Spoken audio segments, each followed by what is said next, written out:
아이는 부모의 등을 보고 자란다고 합니다. 이 말에 얼마나 동의하시나요? 부모로서 자식을 올바르게 키우는 것이 사실 쉽지 않습니다. 내 자식이 잘 되지 않았으면 하는 부모가 있을까요? 자식이 잘 되었으면 하는 마음은 부모이기에 당연한 것이겠지요. 오늘은 부모와 자식에 관한 이야기를 나누고자 합니다. 내 마음을 헤집는 걱정과 괴로움에서 벗어나는 3가지 방법도 꼭 들으시면 좋겠습니다. 옛날에 외아들을 둔 어머니가 있었다고 합니다. 그분은 젊었을 때 남편이 병으로 세상을 떠나고 아들 하나를 데리고 억척같이 일을 해서 오로지 아들 하나만 바라보며 일평생을 단칸방에서 아들을 키우면서 홀로 사셨다고 합니다. 그 어머니에게 있어서 그 아들은 남편이자 아들이었죠. 아들은 성장을 하여 대학을 나오고 취직을 하고 결혼을 했습니다. 어머니가 홀로 계시니 아들은 아내와 의논을 하여 어머니를 모시고 살기로 했습니다. 그런데 문제는 첫날 밤에 생겼습니다. 어머니가 아들과 며느리와 같이 자겠다고 방으로 들어오는 것이었죠.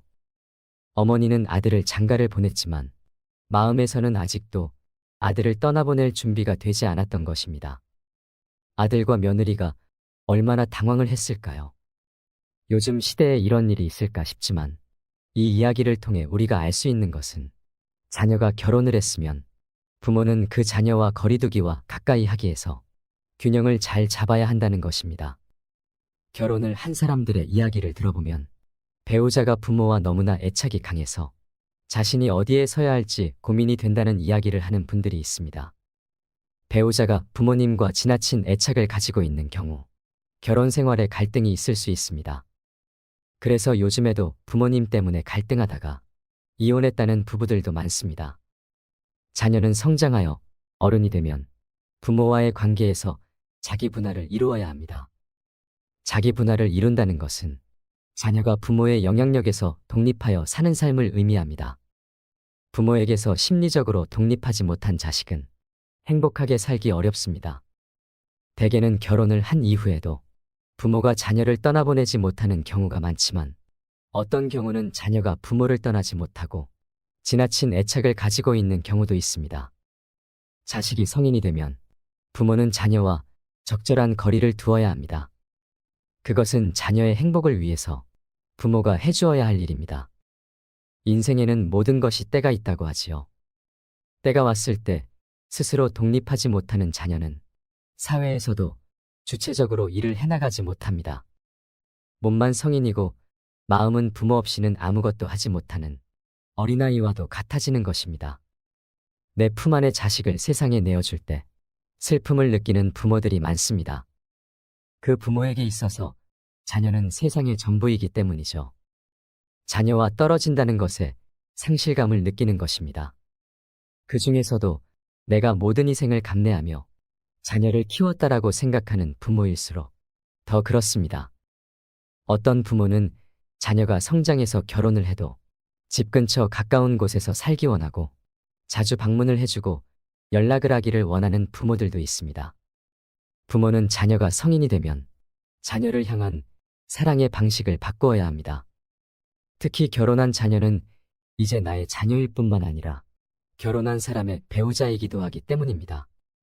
자녀의 역할이 달라진 것입니다. 부모는 섭섭한 마음이 들지만 자녀에 대하여 적절한 거리를 두는 연습을 해야 할 때가 온 것입니다. 부모는 자녀에게 이제는 완전한 독립을 할 수 있도록 알려주고 가르쳐 주어야 합니다. 그럴 때 자녀는 책임지는 자세로 인생의 열정을 부으며 살아갈 수 있고 부모에게도 죄책감을 느끼지 않을 수 있습니다. 그리고 내 인생을 잘 살아내는 모습을 보여주어야 합니다. 나이가 들어도 자식에게 기대지 않고 스스로 독립할 수 있도록 준비해야 합니다. 취미 생활이나 자신이 집중할 수 있는 일을 만들어두는 것도 필요합니다. 이런 취미나 자신의 생각을 몰두할 수 있는 일이 없으면 자신도 모르게 자녀들에게 기대고 바라게 될 수 있기 때문입니다. 어떠한 경우에는 결혼한 자녀가 부모를 떠나지 못하는 경우가 있습니다. 그 이유 중에 하나는 부모에게서 경제적인 도움을 받는 것에 익숙해서일 수도 있습니다. 그래서 부모는 어려서부터 자녀들에게 성인이 되면 자신의 삶은 자신이 책임져야 한다고 가르쳐주고 부모가 자녀에게 경제적인 도움을 주는 것에는 한계가 있다고 선을 그어주어야 합니다. 그럴 때 자녀는 더욱 자신의 힘으로 살기 위해서 열심히 노력하게 됩니다. 부모가 자녀에게 적절한 거리두기를 한다는 말이 매정하게 들리실 수도 있을 것입니다. 늘 자녀와 함께하고 싶은 것이 부모의 마음이기 때문입니다. 그러나 그것이 자녀의 삶을 행복하게 해주는 길이기 때문에 부모와 자녀와의 거리에 적절한 균형을 잡아야 한다는 것입니다. 아무리 자식이 소중해도 무조건적인 경제적 지원은 하지 않는 것이 좋습니다. 부모에게 의존하지 않고 스스로 자식이 일어설 수 있도록 해주셔야 합니다. 그러나 적절한 거리두기를 한다고 해서 자녀가 부모에게 신경을 쓰지 말라는 얘기는 아닙니다. 부모와 자녀가 적절한 거리두기와 가까이 하기에 균형을 맞추는 동시에 자녀는 부모에게 효도하기를 잊지 말고 부모는 자녀에게 삶의 지혜를 나누어 주는 삶을 살아가야 합니다. 여러분이 살아온 지난 인생을 돌아보면 내 인생을 잘 살았다는 생각이 드시나요? 그런 분들도 있으시겠지만 아닌 분들도 분명 계실 것입니다. 나를 위한 삶이 아닌 타인을 위한 삶을 살면 나이가 들수록 후회가 많아집니다. 부모를 위해 살고 결혼해서 배우자에 맞춰서 살고 자식 뒷바라지하느라 정신없이 보내고 나면 어느덧 중년이 지나 공허함과 허무함을 느끼는 때가 찾아옵니다. 정작 내 마음은 돌보지 못하며 살았기 때문입니다. 내가 하고 싶은 것이 무엇인지, 내가 좋아하는 것이 무엇인지, 내가 잘하는 것이 무엇인지도 모르는 분들이 많습니다. 세상 사람들의 기대에 맞춰 그들이 옳다고 말하는 길을 그저 따라가기만 했기 때문입니다.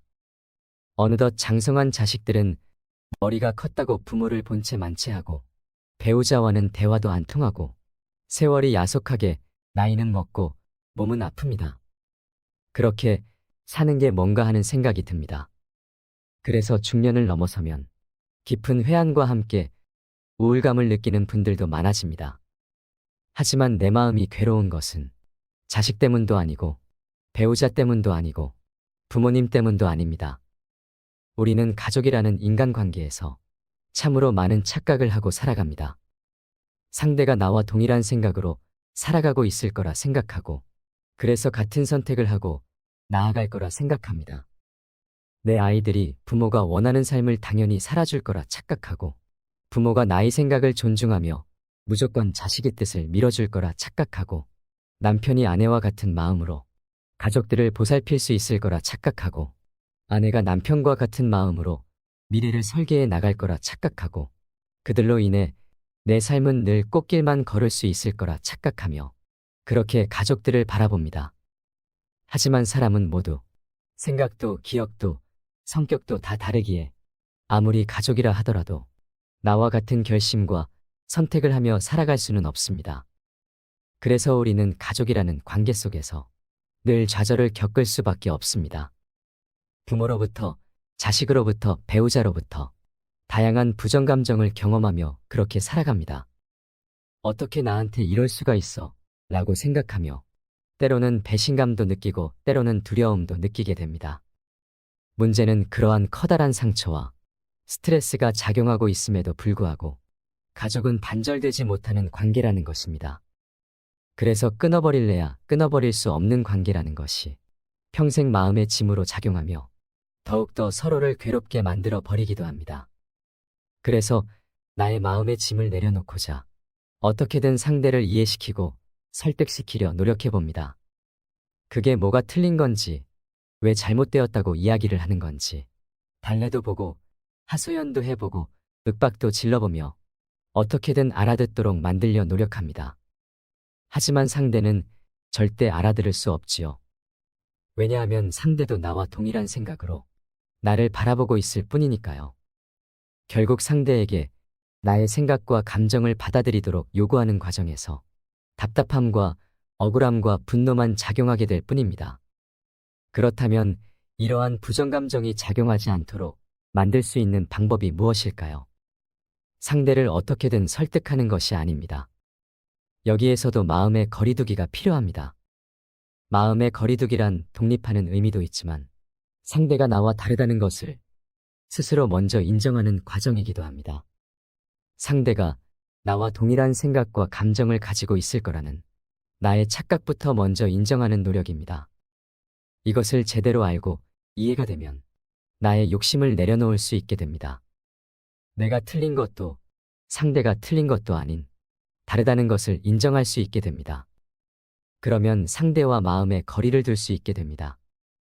이러한 마음의 거리두기는 상대를 향한 이해의 마음이 있기에 나올 수 있는 배려의 모습 중에 하나입니다. 오랜 시간 함께해 왔기 때문에 우리는 일심동체로 살아야 한다는 마음을 버려야 합니다. 어떤 관계든 일심도 동체도 없습니다. 아무리 죽고 못 사는 친밀하고 익숙한 관계라 할지라도 나와 다름을 인정하고 적절한 마음의 거리두기는 유지하세요.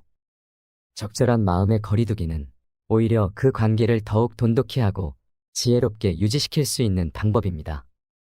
괴로움을 없애고 자유로운 사람이 되기 위한 3가지 방법이 있습니다.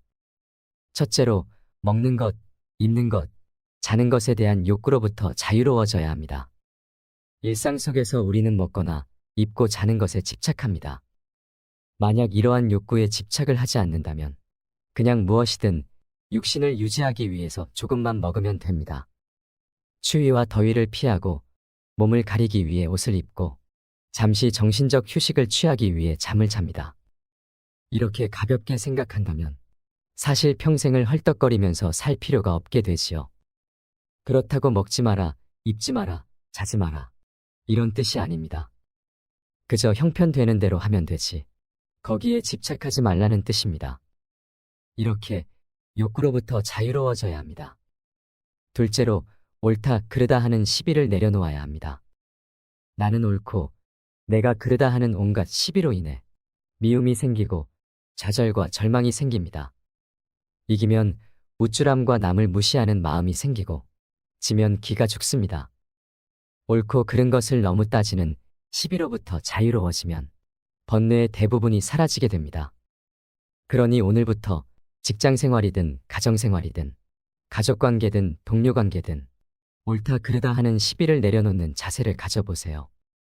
여러분들 중에서는 그래도 시비를 따져야 하지 않냐 생각하는 분들도 있으시겠지만 한 발 떨어져서 보면 사실 별게 아닙니다. 꼭 그걸 따져서 이긴다고 좋은 게 아닙니다. 서로 다름을 인정하고 한 발 떨어져서 보면 옳고 그름이란 그때뿐이지 지나고 보면 별거 아닙니다. 셋째로 자기의 감정에 너무 놀아나지 말아야 합니다. 기분이 좋다, 나쁘다, 기쁘다, 슬프다, 괴롭다, 즐겁다 등 감정에 너무 매달리지 말라는 것입니다. 이 3가지가 가장 중요합니다. 이것만 여러분들이 일상에서 잘 관리해내면 괴로움이 없는 사람, 자유로운 사람으로 살아갈 수 있습니다. 참는 것이 아니라 알아차리고 집착하지 않으면 누구나 이 길을 갈 수 있는 것입니다. 이 3가지를 지키면 지금 내 마음속에 있는 온갖 걱정이 사라질 것입니다. 그리고 자식뿐만 아니라 주변의 모든 사람들이 잘 될 것입니다. 그들이 당신의 모습을 보며 자연스럽게 보고 배울 수 있을 테니 말이죠. 불효자는 부모가 만든다는 말이 있습니다. 내가 이 모든 괴로움에서 벗어나 아무것도 욕심부리지 않고 집착하지 않으면 내 자식이 불효자가 되는 일도 없습니다. 옛날에 아주 가난한 여인이 아들을 낳지 못하는 부잣집으로 시집가서 아들을 낳았습니다. 아들을 낳고 부유한 집에서 대접받고 생활하니 부족할 것 없는 행복한 날들을 보냈지요. 그런데 어느 날 갑자기 아들이 7살이 되던 해에 죽었습니다. 아들의 죽음과 동시에 여인의 행복도 물거품처럼 사라져버렸지요. 여인은 아들의 죽음을 받아들이지 못했습니다. 아들을 살리고자 하는 마음이 세상 누구보다 간절했기에 날마다 죽은 아들의 시신을 안고 다니면서 살려달라고 울며 소리쳤습니다. 어느 날 여인이 하도 슬피 우니까 누군가 다가와서 이렇게 말했습니다. 기원정사라는 절이 있는데 거기 부처님께 찾아가 보십시오. 그래서 여인은 죽은 아들을 안고 절에 찾아가 부처님 앞에 엎드려서 울며 소리쳤습니다. 부처님, 제발 제 아들을 살려주세요. 그러자 부처님께서 여인을 물끄러미 쳐다보면서 이렇게 말씀하셨습니다. 여인이여, 그 자식을 놓고 일어나 마을로 가라. 그 마을에서 사람이 죽지 않은 집에 가서 겨자씨 한 움큼을 얻어올 수 있겠는가. 여인은 그 말을 듣자 겨자씨 한 움큼을 얻어오면 아들을 살릴 수 있겠구나 생각해 바로 마을로 달려갔습니다. 어떤 집에 들어가 물었습니다. 겨자씨 한 움큼이 있나요? 네, 있습니다. 그럼 혹시 이 집에 사람이 한 번도 죽지 않았습니까? 아니요. 얼마 전에 제 할아버지께서 돌아가셨습니다. 여인은 어쩔 수 없이 다른 집에 찾아갔습니다. 그런데 그 다음 집에서는 할머니가 얼마 전에 돌아가셨다는 겁니다. 그리고 그 다음 집은 5년 전에 아버지가 돌아가셨다고 했습니다. 계속해서 방문했지만 사람이 아무도 죽지 않은 집은 없었습니다. 힘이 빠진 여인은 마지막 집에 도착했습니다.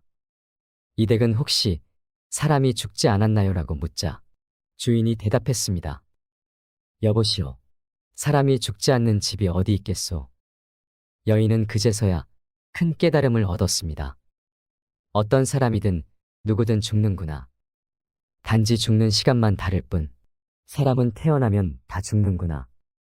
내 아들이 죽었다는 생각에 사로잡혀 너무 고통스러웠는데 세상에 나가보니 죽음이란 삶의 일부분일 뿐이구나 하는 깨달음을 얻었습니다. 그제서야 여인은 아들의 죽음을 받아들이고 집착을 내려놓게 되었습니다. 집착을 내려놓고 부처님께 돌아왔습니다. 슬픔은 가시고 밝은 얼굴로 돌아온 여인에게 부처님이 물으셨습니다. 여인이요, 겨자씨를 가져왔느냐? 부처님, 저는 이제 겨자씨가 필요 없습니다. 그 여인은 죽은 아들을 살리지 않고도 다시 마음의 평화를 얻게 되었습니다.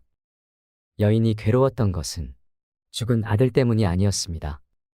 이처럼 인생의 이치를 알게 되면 불행의 조건들이 더 이상 불행하지 않은 것이 되고 편안해지게 됩니다. 행복은 멀리 있는 것이 아니고 항상 내 마음속에 있는 것입니다. 행복이 눈앞에 있는데 감사할 줄 모르고 만족할 줄 모른다면 눈뜬 장님과도 같을 뿐입니다.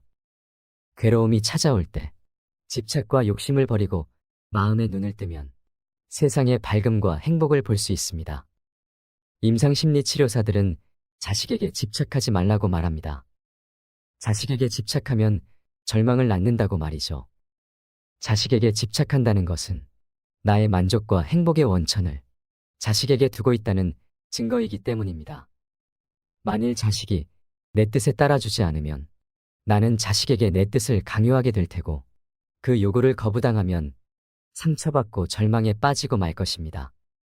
동물과 새들은 성장하면 어미의 곁을 떠납니다.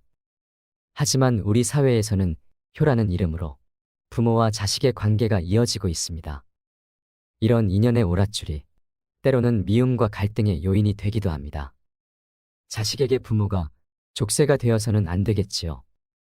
절연이 아니라 단지 부모라는 세상에서 자식을 자유롭게 풀어주어야 한다는 뜻입니다. 자식에게 의존하는 마음도 버려야 합니다. 자신의 욕심으로 자식을 바라보면 안 되는 이유입니다. 어떻게 살아야 하는가 하는 질문에 성각자들은 말합니다.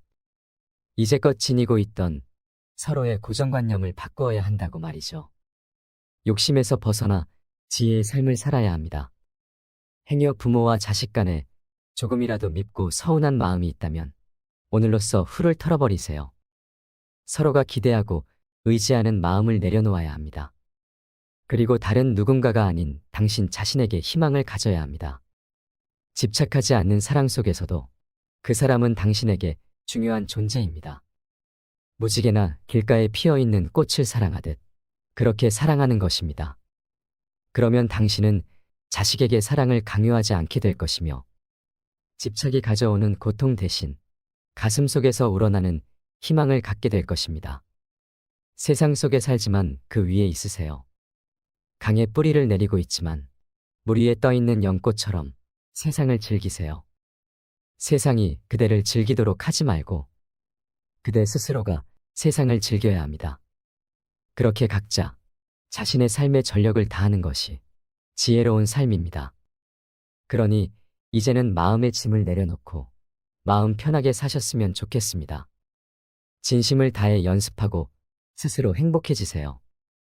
그동안 그렇게 살지 못했더라도 괜찮습니다. 지금부터 그렇게 살면 됩니다. 부모 노릇이 세상에서 제일 힘들다지만 자식이 부모의 보살핌을 받고 성인이 된 것만으로도 부모 노릇을 다 한 것입니다. 부모는 자식을 멀리서 따뜻한 마음으로 바라보는 것으로 족합니다. 이제는 한 걸음 뒤로 물러나서 자녀가 인생을 잘 살아갈 수 있도록 지켜봐 주는 것만으로도 충분하다는 것을 말씀드리고 싶습니다. 부모가 자식에게 줄 수 있는 가장 최고의 선물은 부모 스스로가 행복하고 만족스러운 삶을 사는 것입니다. 자녀를 향한 염려와 걱정보다는 무엇을 하든 나는 너를 끝까지 응원한다는 부모의 말이 더욱 의미 있을 것입니다. 부모의 믿음과 사랑이야말로 자녀들을 강하고 훌륭하게 키워낼 수 있는 최고의 비결입니다. 우리가 마음 쓰며 걱정하지 않아도 자녀는 알아서 제 길을 찾아갈 것입니다. 시간이 조금 걸리더라도 결국 잘 해낼 것입니다. 우리도 누군가의 자식이었던 말이죠. 여러분은 그 자체로 소중하고 아름다운 사람입니다. 그러니 마음껏 행복해지세요. 이상으로 인생 철학이었습니다. 철학이 있는 당신의 삶을 응원합니다.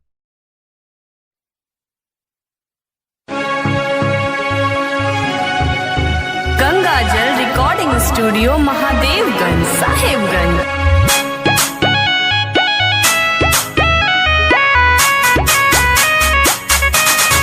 Music by Vishal यादव।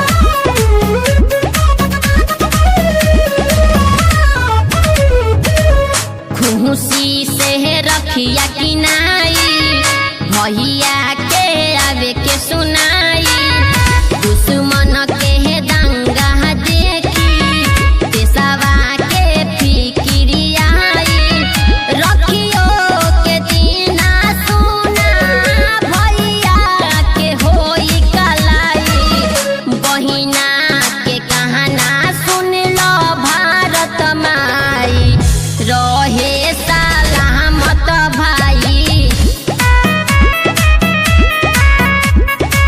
आ दूर मत होके भाई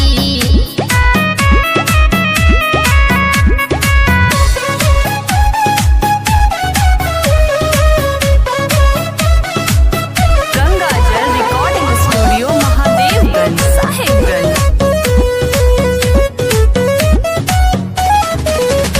आते सबके खातिर आज घर वो नहिले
स्टूडियो महादेवगंज साहेबगंज।